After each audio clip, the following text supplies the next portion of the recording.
दोस्तों, धरती पर मौजूद कुछ जगहें ऐसी हैं जिनका निर्माण देखकर इंसान का नाम लेना ही मुश्किल हो जाता है, क्योंकि जिस समय ये संरचनाएं बनी उस द्वार के इंसानों के पास न इतनी तकनीक थी, न गणना की समझ और न ही ऐसा नजरिया कि वे इतनी सटीक और विशाल चीजें बना सकें। फिर भी ये जगहें आज हमारे सामने मौजूद हैं। ऐसी आकृतियां जो ऊपर से देखने पर ही समझ आती हैं, ऐसी संरचनाएं जो खगोलीय नियमों से जुड़ी हैं और ऐसी डिजाइन जो मानो किसी गैर मानवीय सोच से बनाई गई हों।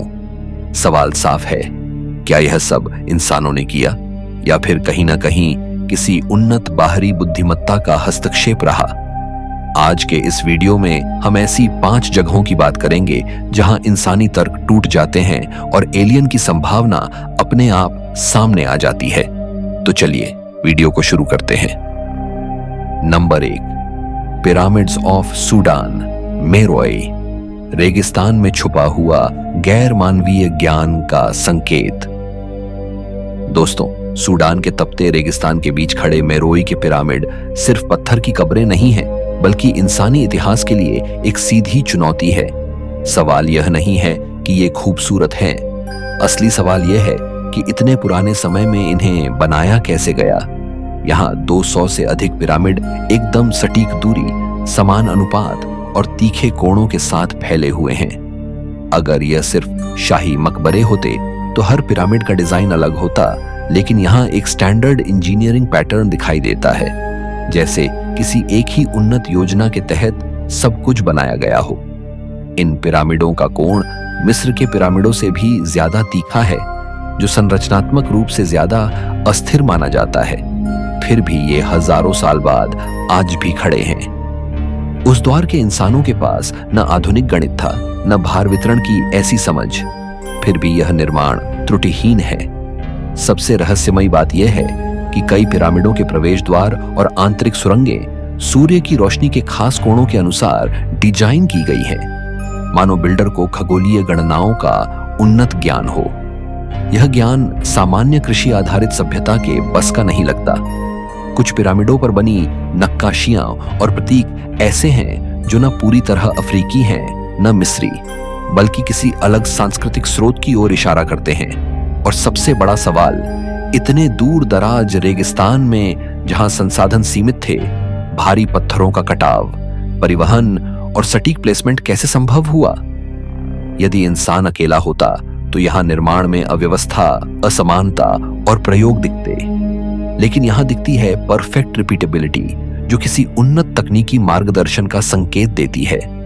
इसलिए जब हम मेरोई के पिरामिडों को देखते हैं तो यह मानना कठिन हो जाता है कि यह सब सिर्फ इंसानी हाथों का कमाल था। कहीं ना कहीं ऐसा लगता है कि प्राचीन कुश सभ्यता को किसी बाहरी बुद्धिमत्ता से ज्ञान या निर्देश मिला, ऐसी बुद्धिमत्ता जो इंसान से आगे सोचती थी और जिसने रेगिस्तान के बीच यह पत्थरों में लिखा हुआ रहस्य छोड़ दिया। नंबर 2, माउंट नेमरुत, कटे हुए सिर और आसमान से आया हुआ डिजाइन। दोस्तों, तुर्की के ऊंचे पहाड़ों पर स्थित माउंट नेमरुत कोई सामान्य ऐतिहासिक स्थल नहीं है, बल्कि यह उस सोच का प्रमाण है जो इंसानी सीमाओं से बाहर जाती दिखाई देती है। यहाँ जो सबसे पहले चौंकाता है वह है विशाल मूर्तियां जिनके सिर शरीर से अलग पड़े हैं। सवाल यह नहीं कि सिर टूटे क्यों, सवाल यह है कि इन्हें जानबूझकर अलग क्यों रखा गया।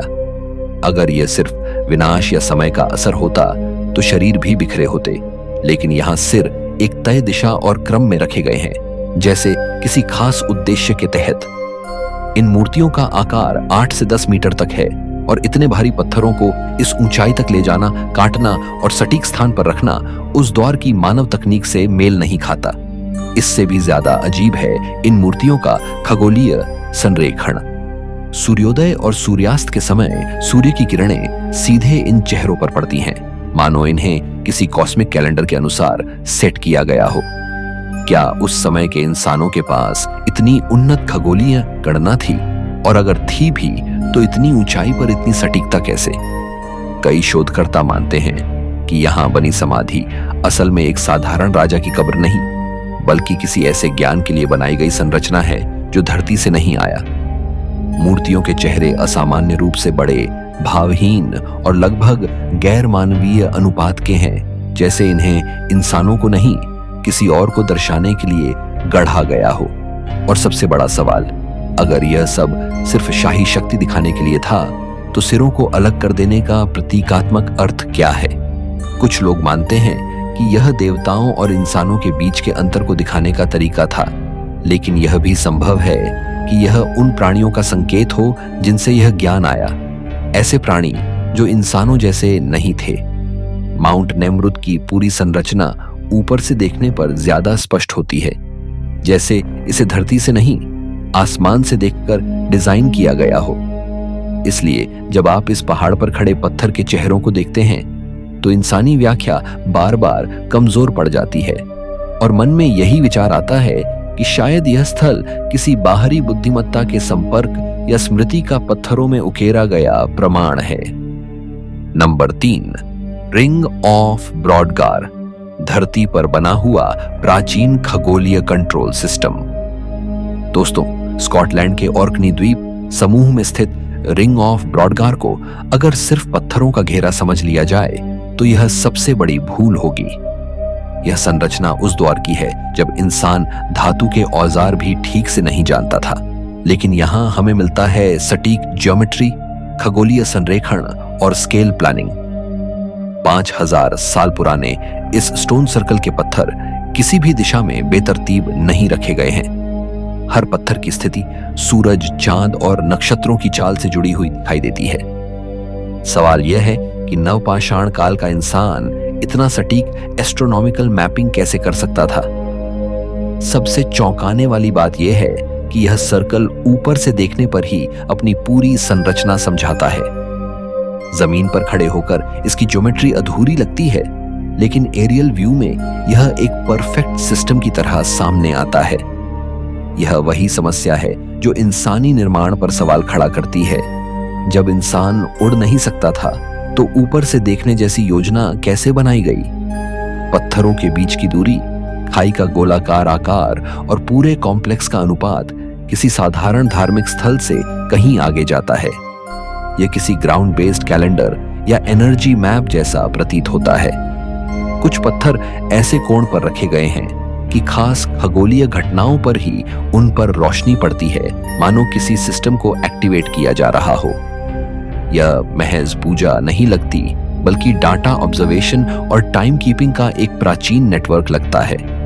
अगर यह सब इंसानों ने किया, तो उन्हें हजारों साल पहले वह ज्ञान होना चाहिए था जो आधुनिक विज्ञान ने हाल ही में समझा है। इसलिए एक संभावना यह भी बनती है कि यह डिजाइन इंसानों की खोज नहीं, बल्कि किसी उन्नत बाहरी बुद्धिमत्ता द्वारा सिखाया गया खाका हो। एक ऐसा खाका जिसे इंसान ने बिना पूरी समझ के पत्थरों में उतार दिया। रिंग ऑफ ब्रॉडगार को देखते समय ऐसा लगता है जैसे यह धरती के लिए नहीं, बल्कि आसमान से आने वाले संकेतों को पढ़ने के लिए बनाया गया था।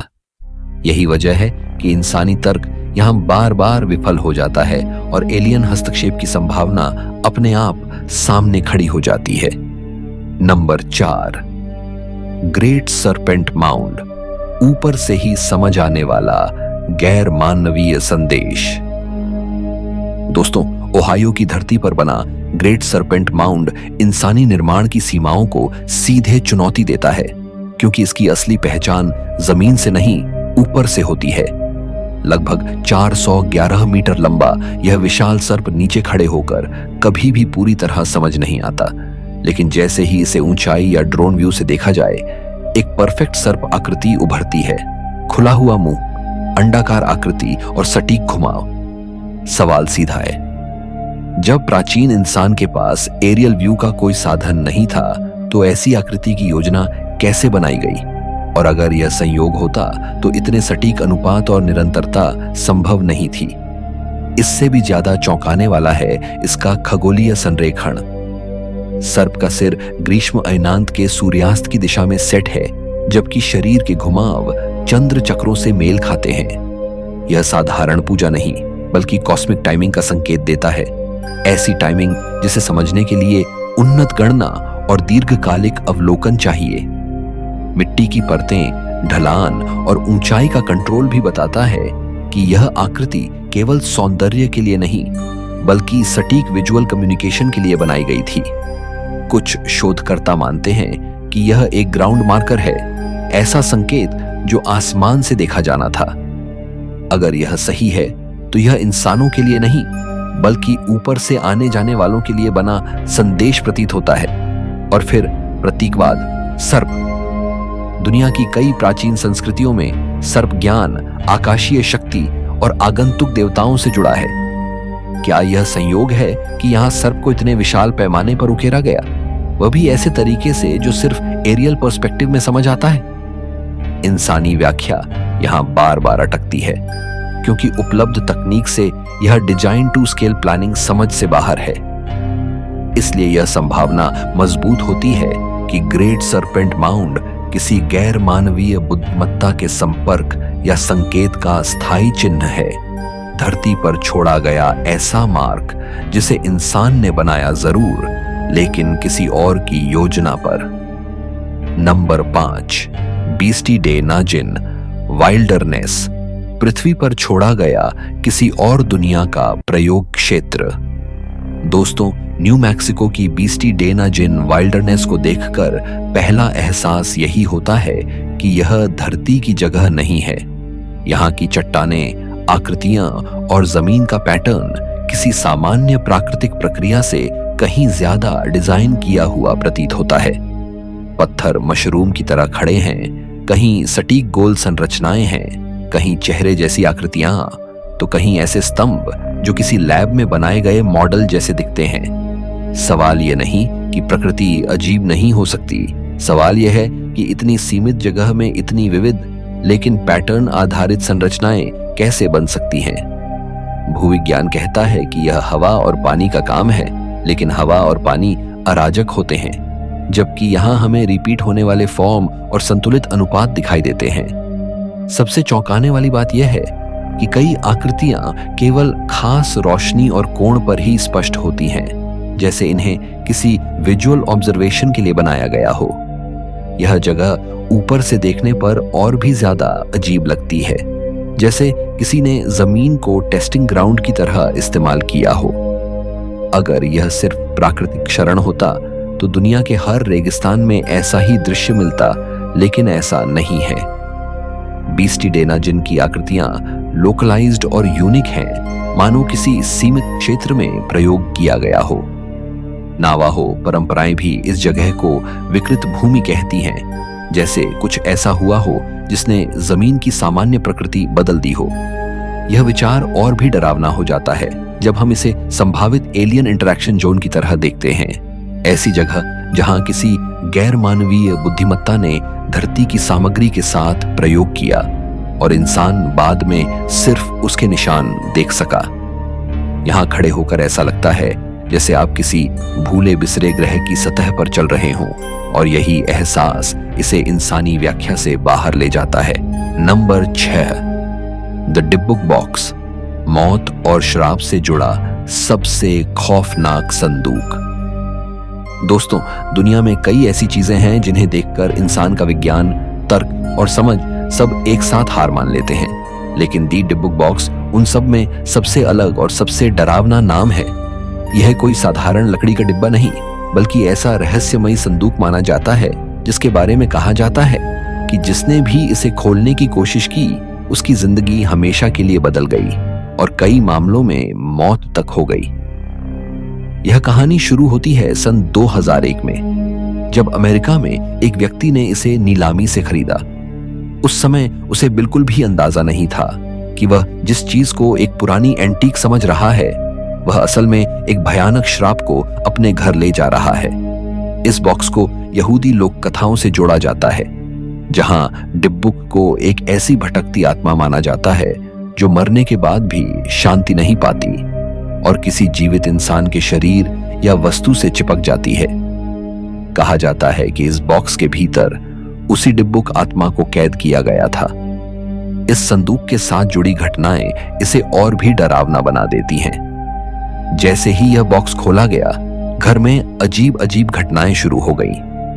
बिना हवा के दरवाजों का खुलना, रात के अंधेरे में परछाइयों का हिलना, अचानक तेज ठंड महसूस होना और सपनों में किसी अदृश्य शक्ति द्वारा गला दबाए जाने का एहसास। जो भी व्यक्ति इस बॉक्स के संपर्क में आया, उसने मानसिक तनाव, डरावने सपने और अजीब बीमारियों की शिकायत की। कुछ लोगों के साथ अचानक गंभीर हादसे हुए, तो कुछ की मौत दिल के दौरे जैसी रहस्यमयी परिस्थितियों में हो गई। यही कारण है कि इस बॉक्स को लेकर यह धारणा बन गई कि यह किसी एक व्यक्ति को नहीं, बल्कि हर उस इंसान को निशाना बनाता है जो इसे छूने या खोलने की हिम्मत करता है। कहा जाता है कि इस बॉक्स के अंदर कुछ साधारण सी चीजें मिली, जैसे पुराने सिक्के, सूखी गुलाब की पंखुड़ियां, बालों के गुच्छे और एक पत्थर जिस पर प्राचीन भाषा में कुछ लिखा हुआ था। लेकिन असली रहस्य इन वस्तुओं में नहीं, बल्कि उस अदृश्य शक्ति में था जिसे महसूस तो किया जा सकता था, लेकिन देखा नहीं जा सकता। लोगों ने बताया कि इस बॉक्स के पास खड़े होते ही शरीर भारी लगने लगता है, सांस अजीब सी महसूस होती है और ऐसा लगता है जैसे कोई अदृश्य मौजूदगी आपको लगातार देख रही हो।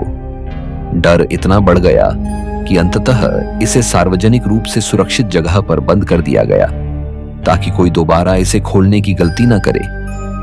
आज भी यह सवाल पूरी तरह अनसुलझा है कि द डिब्बुक बॉक्स सच में किसी भटकती आत्मा का कैदखाना है या फिर इंसानी डर, विश्वास और मनोवैज्ञानिक प्रभाव का नतीजा। लेकिन एक बात लगभग हर कहानी में समान है, जिसने भी इस बॉक्स को हल्के में लिया, उसने इसकी कीमत चुकाई। यही वजह है कि द डिब्बुक बॉक्स को दुनिया की सबसे शापित और रहस्यमयी वस्तुओं में गिना जाता है। यह सिर्फ एक डिब्बा नहीं, बल्कि उस डर का प्रतीक है जो यह याद दिलाता है कि इतिहास में कुछ चीजें ऐसी भी हैं जिनसे छेड़छाड़ करना शायद इंसान के बस की बात नहीं। नंबर 7, जॉर्जिया गाइडस्टोन्स, भविष्य के लिए छोड़ा गया रहस्यमयी संदेश। दोस्तों, अगर धरती पर कोई ऐसा स्मारक है जो इंसान को सीधा भविष्य की डरावनी कल्पनाओं में ले जाता है, तो वह है जॉर्जिया गाइडस्टोन्स। यह सिर्फ पत्थरों का एक ढांचा नहीं है, बल्कि ऐसा रहस्यमयी संदेश है जिसे देखकर लगता है मानो किसी ने आने वाली मानव सभ्यता के लिए नियम लिखकर छोड़ दिए हों। अमेरिका के जॉर्जिया राज्य के एक शांत इलाके में खड़े ये विशाल पत्थर दूर से ही असहज कर देते हैं। लगभग 20 फीट ऊंचे ये पत्थर 4 दिशाओं में खड़े हैं और उनके ऊपर एक कैपस्टोन रखा गया है, जैसे कोई प्राचीन वेधशाला हो। लेकिन असली रहस्य इन पत्थरों पर खुदे उन 10 निर्देशों में छिपा है जिन्हें पूरी मानवता के लिए मार्गदर्शन बताया गया है। इन निर्देशों को 8 अलग-अलग भाषाओं में उकेरा गया है ताकि दुनिया का हर कोना इन्हें पढ़ सके। इन बातों में जनसंख्या नियंत्रण, प्रकृति के साथ संतुलन, नए कानून और नई सभ्यता के संकेत मिलते हैं। सबसे डरावनी बात यह है कि इनमें से कुछ निर्देश ऐसे हैं जो आज की दुनिया की दिशा से बिल्कुल उलट लगते हैं। ऐसा महसूस होता है जैसे यह पत्थर चेतावनी दे रहे हों कि अगर इंसान ने अपनी सीमाएं नहीं समझी तो भविष्य बेहद भयावह होगा। ऊपर बने खगोलीय निशान सूर्य, चंद्रमा और तारों की स्थिति दिखाते हैं, जिससे यह साफ होता है कि इसे बनाने वाले सिर्फ पत्थर तराशने वाले नहीं थे, बल्कि उन्हें खगोल विज्ञान और गणनाओं का भी गहरा ज्ञान था। इस स्मारक का सबसे बड़ा रहस्य यह है कि इसे किसने बनवाया। एक रहस्यमयी व्यक्ति जिसने खुद को केवल एक नकली नाम से परिचित कराया, आया और यह पूरा निर्माण करवा दिया। उसकी असली पहचान, मकसद और सोच आज तक सामने नहीं आई। कुछ लोग मानते हैं कि यह नई विश्व व्यवस्था का संकेत है, तो कुछ इसे मानव जाति के विनाश से पहले छोड़ी गई चेतावनी कहते हैं। कई साजिश सिद्धांतों में तो यहां तक कहा जाता है कि यह पत्थर भविष्य की किसी बड़ी घटना का संकेत देते हैं, जिसे आम इंसान अभी समझ नहीं सकता। जॉर्जिया गाइडस्टोन्स को देखने वाले कई लोग बताते हैं कि इनके पास खड़े होकर अजीब सा सन्नाटा महसूस होता है, जैसे यह जगह सिर्फ देखने के लिए नहीं बल्कि सोचने के लिए बनाई गई हो। क्या यह स्मारक सच में भविष्य की किताब है या फिर किसी गुप्त समूह की विचारधारा को पत्थर में कैद कर दिया गया है? इसका जवाब आज भी किसी के पास नहीं है।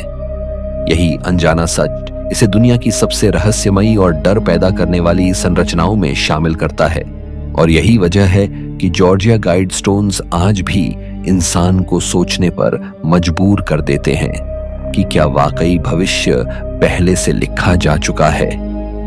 नंबर 8, क्रिस्टल स्कल्स, असंभव तकनीक से तराशी गई रहस्यमयी खोपड़ियां।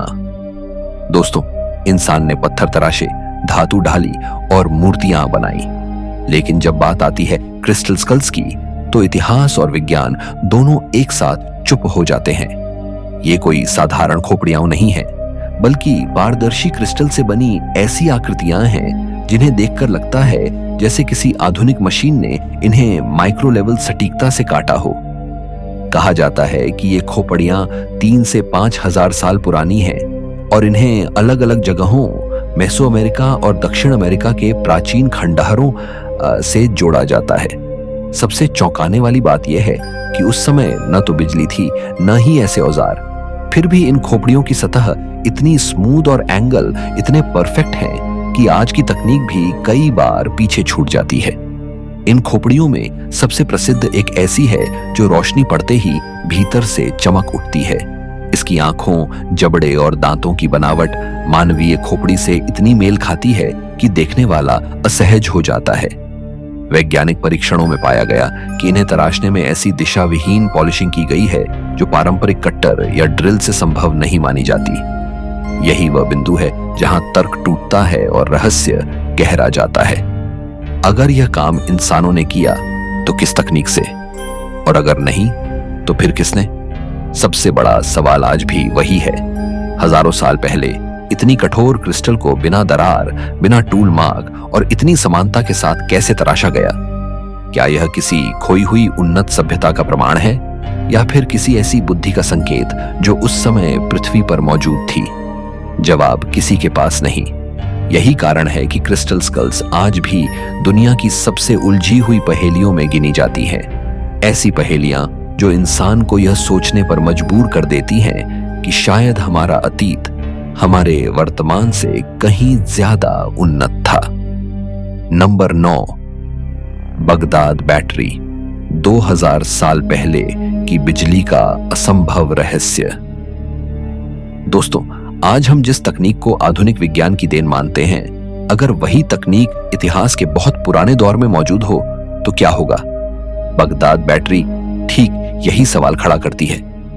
यह कोई कहानी नहीं, बल्कि एक वास्तविक वस्तु है जिसे देखकर वैज्ञानिक आज भी असहज हो जाते हैं। सन 1938 में इराक के बगदाद के पास हुई खुदाई में एक साधारण सा मिट्टी का बर्तन मिला। पहली नजर में यह किसी पुराने घरेलू बर्तन जैसा लगता था, लेकिन जब इसे ध्यान से देखा गया तो इसके अंदर तांबे का सिलेंडर और लोहे की छड़ पाई गई। यही वह क्षण था जब इतिहास की समय रेखा हिल गई।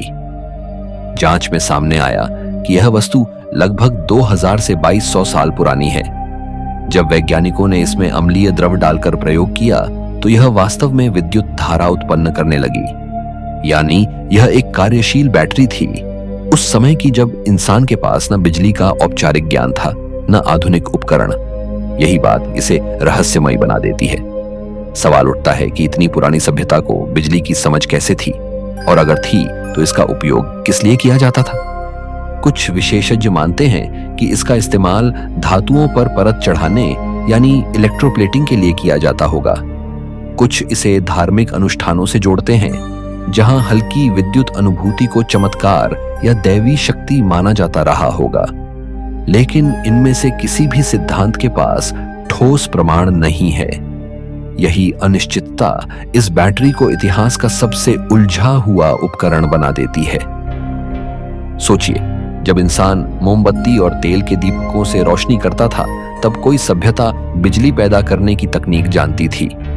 क्या यह किसी खोई हुई उन्नत सभ्यता का अवशेष है, या फिर इतिहास के पन्नों में दबा हुआ ऐसा ज्ञान जिसे हम दोबारा समझ ही नहीं पाए? बगदाद बैटरी सिर्फ एक पुरानी वस्तु नहीं, बल्कि यह संकेत है कि हमारा अतीत जितना सरल हमें पढ़ाया गया है, शायद उतना सरल था ही नहीं। यही कारण है कि यह आज भी विज्ञान के सामने एक खुली चुनौती बनकर खड़ी है। Number 10, iron pillar of Delhi, बिना जंग के खड़ा प्राचीन विज्ञान का चमत्कार। दोस्तों, विज्ञान हमें सिखाता है कि लोहा समय के साथ जंग खा जाता है, लेकिन दिल्ली में खड़ा एक स्तंभ इस नियम को खुलेआम चुनौती देता है। कुतुब परिसर में स्थित आयरन पिलर लगभग 1600 साल से खुले आसमान के नीचे खड़ा है, फिर भी इस पर जंग का नामो निशान तक नहीं है। इसकी ऊंचाई करीब 7 मीटर है और वजन 6 टन से भी अधिक। इसे गुप्त काल में बनाया गया था, उस समय जब आधुनिक धातु विज्ञान की कल्पना भी नहीं की जा सकती थी। इस स्तंभ पर खुदे शिलालेख उस युग की शक्ति और आस्था की कहानी कहते हैं, लेकिन असली रहस्य इसके लोहे में छिपा है। वैज्ञानिकों ने पाया कि इसमें अत्यंत शुद्ध लोहे का उपयोग किया गया है और इसकी संरचना ऐसी है कि यह प्राकृतिक रूप से जंग से बचाव करती है। लेकिन सवाल यह है कि उस समय के कारीगरों को यह ज्ञान कैसे था? आज के आधुनिक कारखानों में भी इतनी शुद्धता और स्थायित्व हासिल करना आसान नहीं है। यह स्तंभ केवल एक धातु संरचना नहीं, बल्कि उस खोए हुए ज्ञान का प्रतीक है जिसे हम आज भी पूरी तरह समझ नहीं पाए। इसे देखकर यह एहसास होता है कि प्राचीन सभ्यताएं सिर्फ आस्था में नहीं, बल्कि विज्ञान और तकनीक में भी हमसे कहीं आगे थीं। यही वजह है कि आयरन पिलर आज भी शोधकर्ताओं के लिए एक जीवित पहेली बना हुआ है। आज के वीडियो में इतना ही। आपने अंत तक देखा, इसके लिए दिल से धन्यवाद। अगर आपको ऐसी रहस्यमयी और दिमाग हिला देने वाली कहानियां पसंद आती हैं, तो वीडियो को शेयर कीजिए, चैनल को सब्सक्राइब कीजिए और कमेंट में जरूर बताइए कि अगली बार आप किस रहस्य पर वीडियो देखना चाहते हैं। फिर मिलेंगे एक और रहस्यमयी सफर के साथ। धन्यवाद।